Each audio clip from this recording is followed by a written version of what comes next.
21 برس کا لڑکا 7 سال کی لڑکی سے وواہ کر سکتا ہے۔ مہابھارت کا منتر ہے، تریشدشو دش ورشا بھار گووندین نگنکام۔ 30 برس کا آدمی 10 برس کی لڑکی سے وواہ کر سکتا ہے، شادی کر سکتا ہے۔ جب مہابھارت میں یہ بات جائز ہے کہ 21 برس کا لڑکا 7 برس کی لڑکی سے وواہ کر سکتا ہے، تو اللہ کے نبی نے اماں عائشہ سے وواہ کیا 9 سال کی عمر میں، تو مہابھارت کے حساب سے غلط نہیں کیا۔ اللہ کے نبی نے جب شادی کی، وواہ کی، تقریباً 1450 سال پہلے کی بات ہے، اور 1450 سال پہلے کے آب و ہوا، وہاں کے کلائمیٹ، وہاں کے کلچر، وہ سب الگ تھے۔ جیسے 3100 سال پہلے مہابھارت اس زمانے کے اندر میں پرمیشن دی گئی تھی، تو ایسے ہی 1450 سال پہلے جناب محمد رسول اللہ صلی اللہ علیہ وسلم نے اس وقت کے آب و ہوا کے حساب سے شادی کی تھی۔ لیکن انہوں نے بات کی، ہم سے سمپرک رابطہ ہوا، تو ہم نے ان کو لکھ کے بھیجا۔ ہم نے کہا کہ اس گرو جی سے پوچھئے، اگر یقیناً وہ اپنے شاستر کے ارتھ شاستر کے جانکار ہیں، اپنے شاستر کے ودوان ہیں، تو اس کا مطلب کیا ہے ذرا ان سے پوچھئے گا کہ تریشدشو دش ورشا بھار گووندین نگنکام 21 ورشا وا سپرا ورشا واپنویات یتھا وایوں سماشریتے سرو جیونتے جنتوہ تتھا گرستاما ورتتے اتارا شراما۔ یتھا وایوں، اے نوجوانوں، یتھا وایوں سماشریتے سرو جیونتے، اے نوجوانوں، جیسے تمہاری زندگی کے لیے سانس ضروری ہے، ایسے پوتر ترین زندگی کے لیے بیوی ضروری ہے۔ اتر پردیش کے لال بجکر صاحب، آپ اسی لیے اناپ شناپ فیصلے لیتے ہیں کیونکہ ابھی آپ کا دماغ صحیح جگہ پر نہیں ہے، کیونکہ محترمہ تو ہے ہی نہیں۔ انسان کا دماغ کنٹرول میں آتا محترمہ سے، بیوی سے، شریک حیات سے۔ اگر آپ بیوی کرتے، شادی کرتے، بچے ہوتے آپ کے، تو اتر پردیش کے اندر صرف سن 2024 کے اندر 24,000 بچیوں کے ریپ کیے گئے، ان کی عزت لوٹی گئی۔ آپ ان پر نینترن کرتے۔ 7,500 کروڑ روپے گنگا کے کنارے آپ نے خرچ کیے، ٹھیک ہے، لیکن 7,500 کروڑ روپے اگر آپ دیش کی بیٹی کی عزت کی رکشا کے لیے خرچہ کرتے تو 24,000 بچی کا ریپ اور ان کا مرڈر نہ ہوتا۔ یہ سوچ بدلیے آپ۔ کیا آپ دھارمک بنیے، اچھی بات ہے، دھارمک بنیے۔ دھرم کے اندر کرم کام آتا ہے، دھرم کے اندر عمل کام آتا۔ کیا عبداللہ سالم یہ کہے گا کہ عبداللہ سالم سید تھا تو جنت جائے گا؟ ذرہ برابر نہیں۔ اگر عبداللہ سالم سید ہے یا انصاری، اگر یہ کوئی گناہ کرے گا تو رب کل قیامت میں سب سے پہلے سوال کرے گا۔ میں صرف سید ہونے کی وجہ سے یا انصاری ہونے کی وجہ سے یا قریشی ہونے کی وجہ سے اپنے جھنڈے کو لے کر جنت میں نہیں جا سکتا۔ اللہ کو ذات سے، نسل سے، سیکس سے اور کاسٹ سے کوئی سروکار نہیں ہے، اللہ کو عمل سے سروکار ہے۔ ان اکرمکم عند اللہ اتقاکم۔ آج جو مسلمان بھی لڑتے ہیں نا کہ ہم سید ہیں، ہم شیخ ہیں، ہم انصاری ہیں، ہم چودھری ہیں، ہم تو اپنی برادری میں اعلیٰ اور اشرف ہیں، یہ ساری چیزیں اپنی ہوتی ہیں، اپنے آپ کو پراؤڈ فیل کرانے کے لیے اچھا لگتا ہے، لیکن رب کے سامنے عمل چلتا ہے۔ عمل اگر آپ کا عمل اچھا ہوگا تو you definitely you will enter the swarg and paradise، آپ جنت جائیں گے۔ ورنہ دھرم کے نام پر نام نہیں چلتا، کام چلتا۔ نام چلتا تو ابو طالب کا چلتا، نام چلتا تو بڑے بڑے ترم خاں، عتبہ، شیبہ، ولید، حنظلہ، مغیرہ کا چلتا۔ نام چلتا تو ابو لہب کا چلتا، نام چلتا تو ابو جہل کا چلتا۔ لیکن دنیا جانتی ہے ان کا نام آتے ہی ذہن میں کتنا بڑا ظالم یاد آتا ہے۔ اگر نام نہیں، کام چلتا ہے۔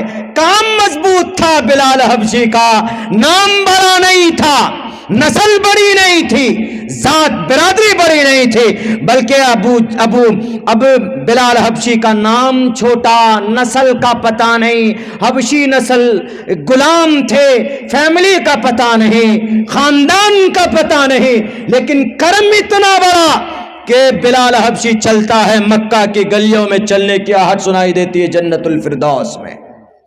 عمل چلتا ہے، نام نہیں چلتا۔ میرے مسلمانوں، ان دا اینڈ اخیر میں یہی کہوں گا کہ ہم مسلمانوں کے یقیناً آج عمل اتنے برے ہو چکے ہیں جس کی وجہ سے اللہ کی مدد نہیں آ رہی. ہمارا فیصلہ یقیناً غلط ہوتا جا رہا ہے. جو ہمارے مرکزی جگہ ہیں، مرکزی ادارے ہیں، وہاں سے اتنے غلط فیصلے ہوتے ہیں کہ آپ تصور نہیں کر سکتے. چیزیں جو حرام ہیں ان کو حلال سمجھ کر لوگ کر رہے ہیں، خصوصاً ہمارا نوجوان، ہم مسلمان. میوزک حرام ہے، دھڑلے سے سن رہے. نماز چھوڑنا پاپ ہے، چھوڑ رہے ہیں، جان بوجھ کر چھوڑتے. اور شراب حرام ہے، ہمارا نوجوان کوریکس پینے پر مگن ہے.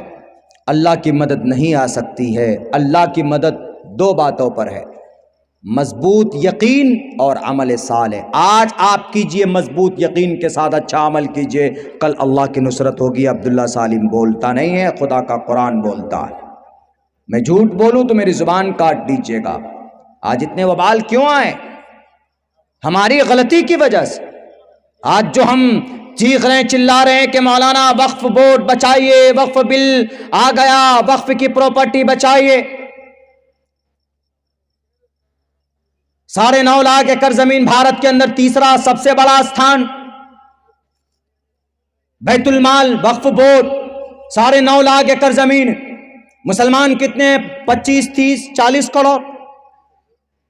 مسلمانوں کے تعلیمی ادارے کتنے؟ اتر پردیش میں صرف 23,000 مدرسے، صرف بہار کے اندر میں غالباً 12 یا 11,000 مدرسے پورے بہار کے اندر، چھوٹے بڑے سب ملا کر. ان مدرسوں کو اگر چاہتے وقف بورڈ کے لوگ، ان مدرسوں کو چلانے کے لیے ہمارے علماء خون پسینہ نہیں بہاتے. اگر وقف کی آمدنی سے چاہتے تو مدرسہ چلایا جا سکتا تھا، اماموں کو تنخواہ دی جا سکتی تھی. ہمارے پاس کوئی ہاسپٹل نہیں، ہاسپٹل بنایا جا سکتا تھا. یو پی ایس سی کی کریک کرنے کے لیے کوئی کوچنگ سنستھان نہیں، نیٹ کی تیاری کے لیے کوئی نظام نہیں، کوئی ٹریننگ کالج نہیں، کوئی اسکول نہیں. تو وقف بورڈ کا پیسہ جاتا کہاں ہے؟ ان چیئرمینوں کے پاس. اللہ نے بعد میں ابھی قانون لایا نا، بعد میں 1970 سے لے کر سن 2002 تک صرف صوبہ مہاراشٹرا کے اندر، صرف ایک چھوٹے سے صوبے میں 70,000 ایکڑ زمینیں بیچی گئی. بیچنے والا کوئی یوگی اور مودی یا RSS بجرنگ دل کے لوگ نہیں تھے، بیچنے والا مسلم قوم کے رہبر اور رہنما تھے. بیچنے والے ہمارے چیئرمین تھے. وقف کی زمین بیچی جا سکتی ہے؟ نہیں بیچی جا سکتی. آپ کی مسجد کی زمین وقف کی پراپرٹی متولی نہیں بیچ سکتا. مدرسے کی زمین وقف کی پراپرٹی یہ محتمم نہیں بیچ سکتا. لیکن بیچی گئی، کروڑوں کی آمدنی ہے. اگر وقف بورڈ چاہتا تو بھارت کے مسلمانوں کی تقدیر بدل سکتا تھا. لیکن نہیں جناب، بیچ بیچ کر عالیشان بلڈنگ بنا. ایسے نہیں بول رہا ہوں، حقیقت ہے، پروف ہیں، دلائل ہیں. حیدرآباد میں ایک بلڈنگ کا کرایہ 25,000 روپے ہے مہینے کا، لیکن اس کا وقف بورڈ کے فارم میں صرف 2,500 لکھا جاتا، باقی 22,500 روپے پاکٹ میں جاتا ہے. کون ہے بے ایمان؟ ہم اور آپ ہیں بے ایمان. اتر پردیش میں ہائی کورٹ کے مدرسوں کو بند کرنے کا اعلان کیا. ہائی کورٹ نے یاچکا کس نے داخل کی؟ کسی ہندو بھائی نے نہیں. مدرسوں کو بند کرنے کے لیے یاچکا داخل کی کس نے؟ 5 لوگوں نے. 5 میں سے 4 مسلمان تھا یاچکا داخل کرنے والا. اس امت کو نقصان کون پہنچا رہا ہے؟ ہم اور آپ پہنچا رہے ہیں، دوسرے نہیں پہنچا رہے. اسی لیے خدا کے واسطے میں کہتا ہوں کہ جتنے بھی تعلیمی ادارے ہو سکتے ہیں قائم کیجئے، بنائیے. مکتب بنائیے، مدرسہ بنائیے. تعلیمی ادارہ جتنا زیادہ ہو بہت اچھا ہے. میں بہت خوش ہوں آپ کے تعلیمی ادارے کو دیکھ کر. میں بھی ایک تعلیمی ادارے سے جڑا ہوا ہوں. تابش بھائی صاحب تو آج وہاں ہمارا ویڈیو بھی بنا ہے. ہم نے اپنے ایک ویژن کو رکھا اپنے سامنے میں. تعلیم تعلیم تعلیم، اس لیے کہ اسلام کا سب سے پہلا پیغام from the sky to the earth, جو سب سے پہلا پیغام ہے وہ تعلیم ہی کا ہے۔ اقرا پڑھیے، اقرا بسم ربک الذی خلق، خلق الانسان من علق۔ Education is the most powerful weapon which you can use to change the world. Nelson Mandela نے کہا تھا کہ تعلیم ایک ایسا راستہ ہے کہ ہم اپنی کھوئی ہوئی عزت کو واپس لا سکتے ہیں۔ تعلیم ایک ایسا راستہ ہے کہ ہم ظالم کی آنکھوں میں آنکھیں ڈال کر بات کر سکتے ہیں۔ تعلیم ایک ایسا راستہ ہے کہ آپ اپنے سماج کے اندر اپنے آپ کو بھی ترقی میں لا سکتے ہیں اور اپنی گاؤں کی تقدیر بدل سکتے ہیں۔ تعلیم ایک ایسا راستہ ہے جو اللہ کا طریقہ، اللہ نے سب سے پہلے نہیں کہا کہ اقیموا الصلاۃ، نماز قائم کرو، یا سب سے پہلے یہ نہیں کہا کہ اللہ ایک ہے قل هو اللہ احد، اللہ نے سب سے پہلے کہا اقرا، پڑھو، تعلیم حاصل کرو۔ اسی لیے تعلیمی ادارے جتنے بھی ہیں، ایک گاؤں میں اگر 2 مدرسہ ہیں بہت اچھی بات، 3 مدرسہ ہے تو بہت اچھی بات۔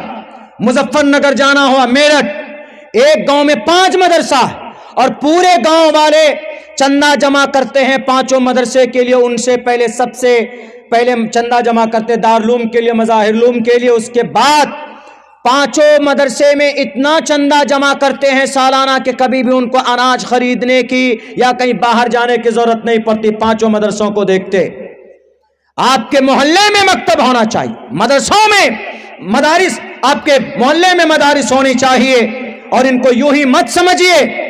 اگر اس دیش کے اندر اسلام کی بقا چاہتے، اگر اس دیش کے اندر شریعت کی بقا چاہتے تو مدرسوں کو آباد کرنا ہوگا، مدرسوں سے ریل محبت دکھانی ہوگی کہ اے مولانا صاحب، ہم یوگی جی کے اماں کو نہیں کھائیں گے، ہم مچھلی نہیں کھائیں گے، ہم بھینس نہیں کھائیں گے، ہم مٹن نہیں کھائیں گے، چکن نہیں کھائیں گے، ہم دیکھیے 500 روپے مہینے کا آپ کے لیے رسید کاٹیے، ہمارا بچہ پڑھے گا۔ آپ ذرا ہمارے بچوں کو پڑھائیے، جا کر تعاون پیش کیجئے، تعاون پیش کریں گے ان کو مدد ہوگی۔ یہ رمضان میں اپنا پسینہ نہیں بہائیں گے احمد آباد کی سڑکوں پہ اور رسید کی کاپی لے کر رمضان کے مبارک مہینے میں ہماری اور آپ کی تعاون نہیں ملتی ہے۔ اگر کوئی مدرسہ چلاتا ہے تو شک کی نگاہ سے مت دیکھیے، اگر اس کے اندر کوئی ذرہ برابر کمی ہے تو گاؤں والی کمیٹی بنا کر اور ان سے حساب و کتاب لیجئے اور کہیے کہ مولانا آپ تعلیم پر فوکس کیجئے، فنڈ کہاں سے ارینج ہوگا، انشاءاللہ ہم دیں گے۔ پوری بستی میں اگر 300 گھر ہے، اگر 200 روپے جمع کریں گے تو مہینے کا 30,000 روپے جمع ہو سکتا، بڑی آسانی، 60,000 روپے جمع ہو سکتا۔ 200 روپے جمع کرنا ایک مہینے میں کوئی بہت بڑی بات نہیں۔ ہمارا نوجوان پڑیا کھا کر 100 روپے ایک دن میں پھونک دیتا، ہمارا نوجوان پشپا 2 دیکھنے کے لیے 300 روپے ریچارج کرتا، ہمارا نوجوان گانا سننے کے لیے راتوں کو 2 بجے تک موبائلوں کے اندر ریچارج کراتے ہیں اور گانا ڈاؤن لوڈ کرتے ہیں، ویب سیریز ڈاؤن لوڈ کرتے اور 2 بجے راتوں تک دیکھتے۔ کیا ہمارے یہ نوجوان 200 روپے مہینے میں نہیں دے سکتے؟ جہاں پر بھی مدرسہ چلتا، اگر اتنی محبت آپ کی ہو گئی، میں آپ کو قسم کھا کر جاتا ہوں، دنیا کی ساری باطل طاقت ایک طرف اگر آپ کے مدرسوں کو بند کرنا چاہے تو نہیں کر سکتی۔ اتر پردیش میں 600 مدرسے کو گورنمنٹ فنڈ دیتی تو انہوں نے کہا کہ ہم فنڈ دیتے اسی لیے ہم بند کریں گے۔ ان کو نہیں معلوم کہ مدرسوں سے ودوان پیدا ہوتے، تعلیم ہی سے تو ودوان ہوتا ہے، نہ مہاتما ہوتا ہے، کوئی پیسوں سے ہوتا ہے، پیسوں سے نہیں ہوتا۔ ویدوں میں بھی کہا گیا بہونام جنمنامنتے گیانوان مام پرپدیتے واسودیوا سرومتی سمہاتما۔ انسان مہاتما کس سے بنتا ہے؟ تعلیم سے بنتا ہے، گیان سے بنتا ہے۔ کوئی پیسوں سے مہاتما نہیں بنتا، کوئی دولت سے مہاتما نہیں بنتا، کوئی آدمی پاور سے مہاتما نہیں بنتا۔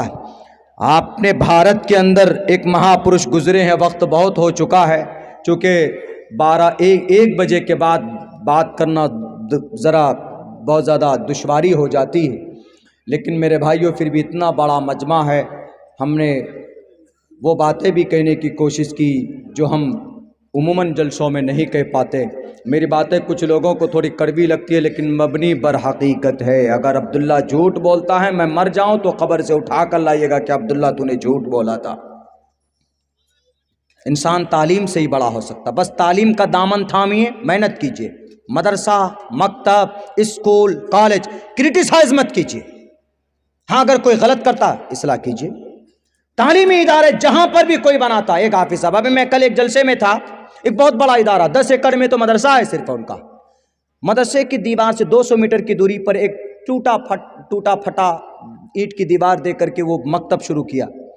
تو ہم گئے وہاں پہ، ہم نے کہا کہ ارے یہ جو مدرسے کا محتمم صاحب ہے انہوں نے آپ کو منع نہیں کیا؟ انہوں نے کہا کہ ارے محتمم صاحب وہی صدر کا صدارت میں وہی ہے، دیکھیے بیٹھے ہوئے، انہوں نے ہم کو ہمت دی کہ بیٹے مکتب بنا رہے، چلو بناؤ. قوم کو ضرورت ہے اداروں کی، ابھی جتنے ادارے ہو سکے علماء کا ساتھ دیجیے. آپ علماء کا ساتھ دیجیے. تعلیم ہی کی وجہ سے یہودی جو 2000 سال تک غلامی کر رہی تھی، صرف تعلیم ہی، وہ الگ بات ہے کہ دنیاوی تعلیم کو انہوں نے اپنایا، تعلیم ہی کو اپنانے کی وجہ سے وہ صرف 75 سال میں اپنی تقدیر بدل دی. یہودیوں نے صرف 75 سال لگے ان کو. آپ تو پھر بھی وہ قوم ہے جس کا پہلا میسج ہی تعلیم ہے. تعلیمی ادارے جہاں پر بھی، مدرسے کا جلسہ جہاں پر بھی ہوتا ہے تو ناچیز پہنچنے کی کوشش کرتا ہے. ابھی 2 تاریخ کو بھی ایک پروگرام تھا، سفر کی دشواری کی وجہ سے ہم نہیں پہنچ پائے، ان لوگوں کو تکلیف ہوئی. تو میں ان لوگوں سے کہتا ہوں کہ بھائی بہت سے لوگ غلط فہمی میں پڑ گئے کہ ارے حضرت نہیں آئے، آ جائیں تو حضرت نہیں آئے تو فن فجرت، جلسے میں آ گئے تو اچھا، نہیں آئے تو بہت سے لوگ غصے میں اچھا نہیں آیا. دیکھتا ہوں ان کو. ایسا نہیں، بدگمان مت ہوئیے. علماء، میں عالم نہیں ہوں، میں طالب علم، میں آپ کا بھائی ہوں، لیکن عالم دین کے تعلق سے، علماء کے تعلق سے کبھی بدگمان مت ہوئیے. سچویشن کو سمجھیے. جب لمبے سفر سے آدمی آتا ہے تو کبھی سفر میں اونچ نیچ ہو جاتی ہے.